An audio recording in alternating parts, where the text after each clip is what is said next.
یہ لوگوں کی اپنی خواہشات ہیں، زبان پہ جو کہہ دیے لوگ وہی مان گئے۔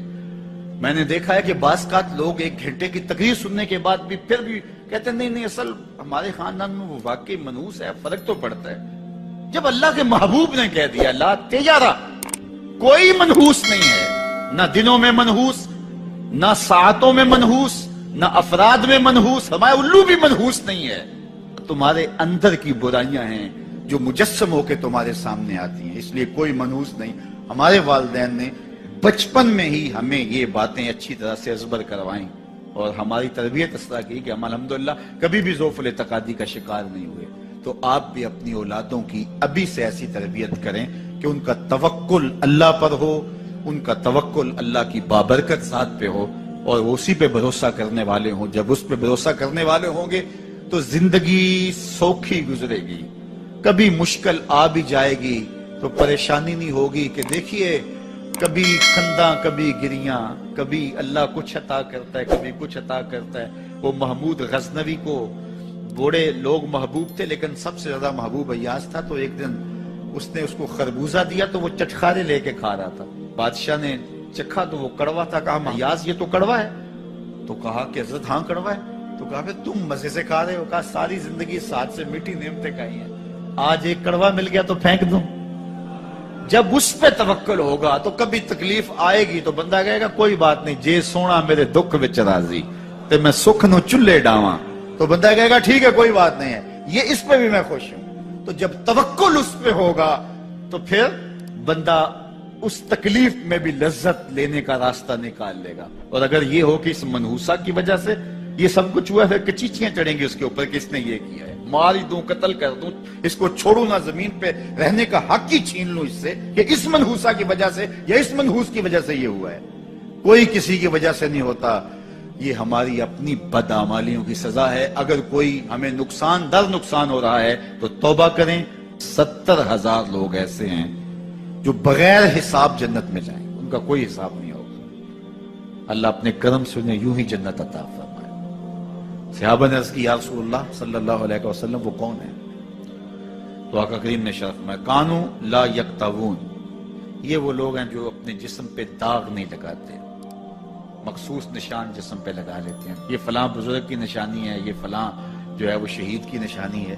اللہ نے جب تمہیں سالم الاعضاء پیدا کیا ہے تو اپنے بدن کو تم کیوں نشانی؟ اس نے ساری نشانیاں لگائی ہیں، اس کی نشانیاں اتنی پکی ہیں کہ اس نشانیوں میں فرق بھی نہیں لگتا نا۔ یہ تمہارے انگوٹھے کی نشانی ہے، 6 ارب انسانوں کو لے آؤ اور نشان انگوٹھا لے آؤ، کسی ایک کا بھی نہیں ملے گا۔ یہ نشانی تمہارے رب نے لگائی۔ جیسی صورت تمہاری ہے ایسی صورت کسی اور کی نہیں بنائی، تمہیں منفرد بنایا اس میں۔ پوری کائنات میں سارے لوگ تمہارے جیسے ہیں لیکن تم پھر بھی الگ دکھائی دیتے ہو۔ سب کی 2 آنکھیں، سب کا ناک، سب کے ہونٹ، سب کا رنگ ملتا جلتا، لیکن سب کی شکلیں الگ ہیں۔ یہ زید ہے، یہ بکر ہے، یہ عمر ہے، یہ آس ہے، یہ فلاں ہے۔ دوسرے وہ ولا یسترقون، اور وہ رکیہ نہیں کرتے، یہ چھو منتر جادو ٹونا ہر وقت عاملوں کے پاس بھاگے پھرتے ہیں اور وہ انہیں جو ہے وہ غلط سلط ٹوٹ کے ٹونے بتاتے ہیں اور وہ کرتے رہتے ہیں۔ عجیب لوگوں کے نفسیات ہوتے ہیں، صبح سے لے کر شام تک اسی چکر میں رہتے ہیں اور پھر ساری زندگی توہمات سے نکل ہی نہیں پاتے۔ اللہ نے تمہیں پیسے دیے ہیں، نئی گاڑی تم نے خریدی ہے، چھوٹے بچے کا جوتا کیوں باندھ دیا آگے تم؟ جوتا باندھنے سے اگر یہ ایکسیڈنٹ سے، حادثے سے گاڑی بچ سکتی ہوتی ہے تو پھر پاکستان کے جتنے PIA کے جہاز ہیں سب پر باندھ دینا چاہیے، سب پہ جوتے لٹکے ہوئے ہوں۔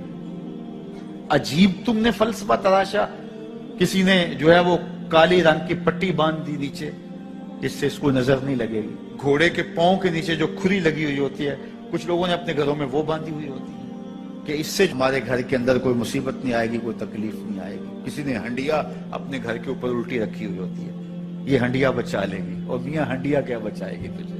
اللہ کے قہر سے کچھ نہیں بچا سکتا۔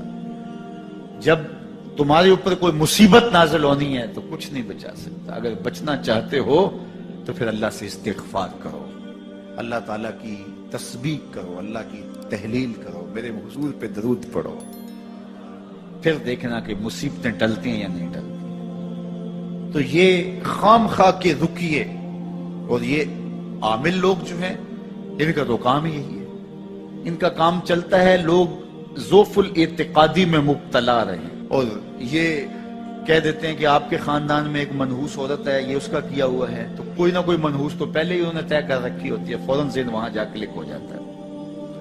اس کا نون سے نام شروع ہوتا ہے، اس کا کاف سے نام شروع ہوتا ہے، اس کا جیم سے نام شروع ہوتا ہے، تو پورے خاندان میں کسی کا نام کاف، نون یا جیم سے تو شروع ہوتا ہی ہوگا، یا دوستوں میں، تو فوراً ذہن جو ہے ادھر منتقل ہو گیا.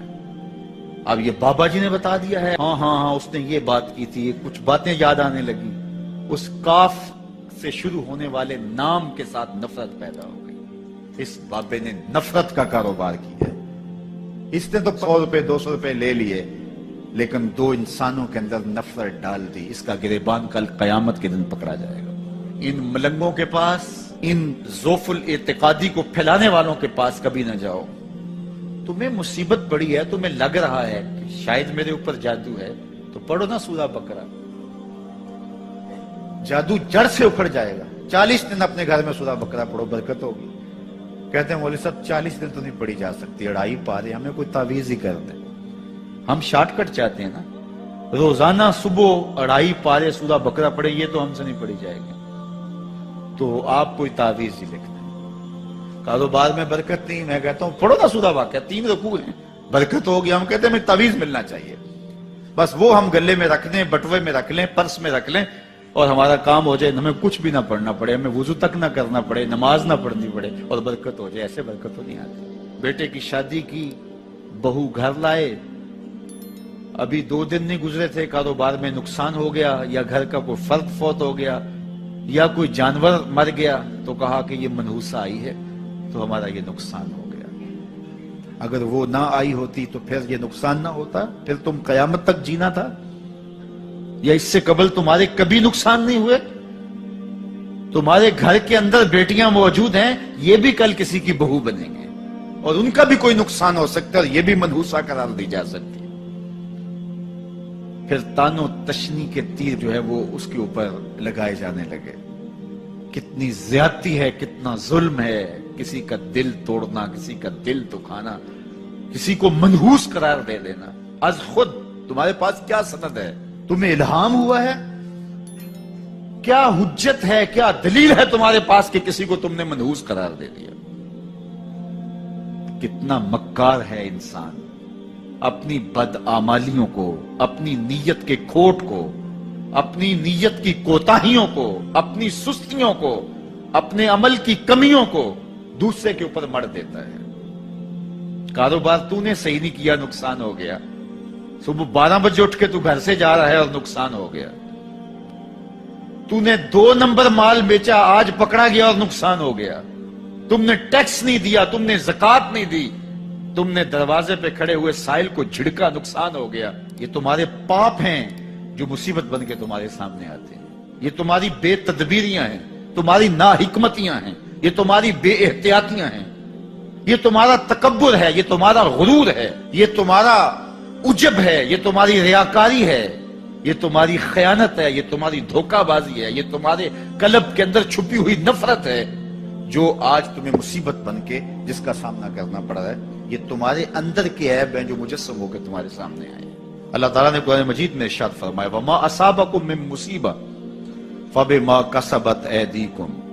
جو تمہارے اوپر مصیبت آتی ہے وہ تمہاری اپنی کرتوتوں کی وجہ سے آتی ہے. بیماری آئی تمہارے پرہیز نہ کرنے کی وجہ سے آئی. بیماری آئی تمہارا زیادہ کھا لینے کی وجہ سے آئی. بیماری آئی تمہارا نامناسب غذا لینے کی وجہ سے آئی. بیماری آئی وقت پہ سوئے نہیں، وقت پہ اٹھے نہیں، تم نے کسی سے زیادتی کی. بیماری تمہاری بدعمالیوں کی سزا ہے. مصیبت کا آنا، تکلیف کا آنا تمہاری بدعمالیوں کی سزا ہے. اور منحوسہ یہ خاندان کی خاتون ہے. تو یہ دوسرے کے اوپر مڑ کے اپنی کوتاہی، اپنی غلطی دوسرے کے اوپر لگا دی اور اس کو منحوس قرار دے دیا. اگر کسی کا کام تمہیں دیکھ کر کے اچھا نہ ہو تو پھر تم بھی منحوس قرار پائے نا. اگر آج تم کسی کی بہن کو، کسی کی بیٹی کو منحوس قرار دیا ہے اور خاندان کے اندر اس کو منحوس مشہور کر دیا ہے، تو اگر کوئی یہ مشق تمہاری ماں پہ کرے،